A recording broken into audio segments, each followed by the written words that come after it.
on our walk. Alrighty. Good morning, everyone. As Gavin said, my name is Jordan. I am the founder of Thrive Health Solutions. I'm a registered kinesiologist and a lifestyle specialist. So what I do is I help people to create healthy habits that last so that they can feel better for the rest of their lives. So we all know how important habits are. And that's what I'm here to talk to you guys today about. This is now my 5th time coming out and talking to everyone, so I just want to big thank you to you guys for organizing all of this. Let's give Jordan a clap because 5 walks is pretty cool. So today I'm going to be talking primarily about what I call bad habits, and I just want to define that. So we have habits are habits, right? But when I say bad habit, what I'm talking about is a habit that moves you away from your goals. So good habits move you towards, bad habits move you away. Everyone okay with that? So with that said, by a show of hands, who here has a bad habit? Absolutely. It's all good. No shame. So in changing our habits, there are really 3 steps. You have to understand your habits, you have to know how to change it, and then you have to know how to keep it changed. So who can give me an example of a habit? Smoking. Drinking. Shopping. Sugar. Absolutely.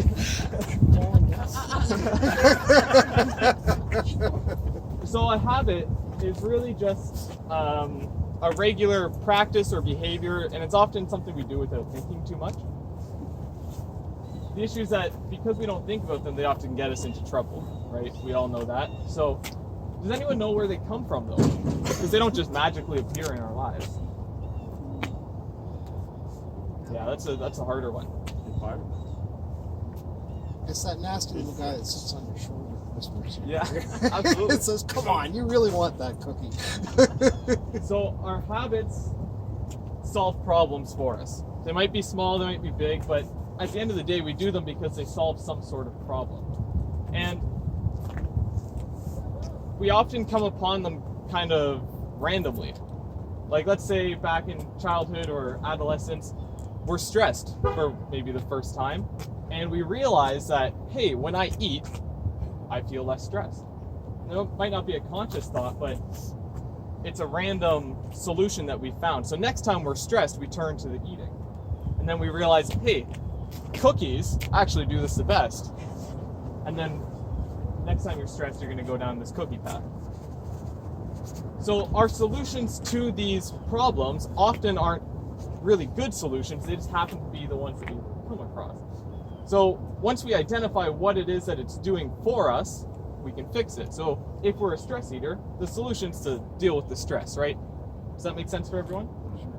Okay, so now if you know what it is that's the issue, and we have to say, okay, well, what's the solution to it?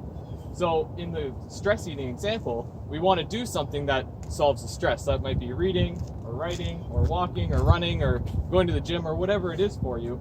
But you want to choose something that moves you towards your goals, not away from your goals. We don't want to replace stress eating with stress smoking. Does that make sense? Okay. So this is often where goal setting comes in. And a lot of people have heard of SMART goals. Some people might have heard of hard goals. And these make good goals for us because they give us something to aim for.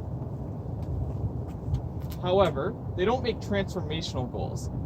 And this is something that I really enjoy playing around with, is that we want to reframe our goals, not just to doing something, but to becoming someone. So we don't want to just say, I'm going to set a goal to go to the gym 3 days this week. Yeah, that's great. You might go to the gym. But what we want instead is, if you can word it as, I want to become someone who enjoys going to the gym. Now that's going to last you for life. If you are someone who struggles with eating junk food or eating fast food, or you're always stopping at a bakery or whatever it is, the goal, instead of it being, I will not allow myself to have any sugar this week, I want to become someone who's consistently kind to myself. You guys see the difference there? Okay. So that's great. So we know what was getting us stuck. We know where we want to go, but often we fail to commit to that. There's the failing of getting us to the goal, right? We've all been there? Yeah. Okay, so the question is, why do we fail at committing? Because that's really what it's about, right? We fail to commit to get to the goal. So I want to use an example to explain this to you guys. Let's say you have a friend, and each time the friend says that they're going to do something, they don't do it. So they say they'll meet you at dinner at 5 o'clock and they don't show up. They say they'll call you back, they never do.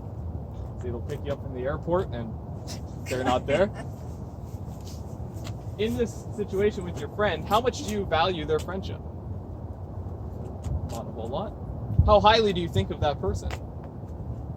Not very. So, what message are you sending to yourself when you don't follow through on what you say you're going to do? Not a very good one. And what you're sending to yourself is that you aren't worth it. That you don't value yourself enough to make that change. And ultimately, that's at the bottom, that's at the heart of commitment, is you must value yourself, you must care for yourself, you must be kind to yourself in order to commit to become the type of person that you want to become. So to recap that little part there, you have to value yourself to commit to becoming the type of person who does the habit that you want to do. And then the last step is you have to solidify that habit. Has anyone here ever started a habit, it's going well, and then a month later you look back and you're like, what the hell happened? Yeah. Those are New Year's resolutions. Yes, which we're coming up to, so.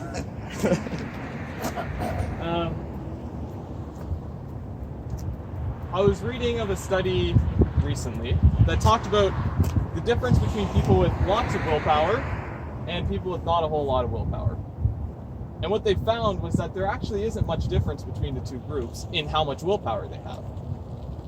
The difference is that the people with lots of willpower avoid situations that require them to use willpower. So if you know that you will not say no to a cookie, and there's a bunch of cookies in the office room, or the break room. Exactly, don't go there. So our bad habits are like bandits. They want to come and steal all of our success. You know, we're on our little success wagon going down the street, and the bandits come up and they're like, give it to me. And so willpower, once or twice, you know, we can fight them off. But the issue is that if you're solely relying on willpower, you're going to fail eventually. And so what you want to do is take a different path. Curate your environment for your success.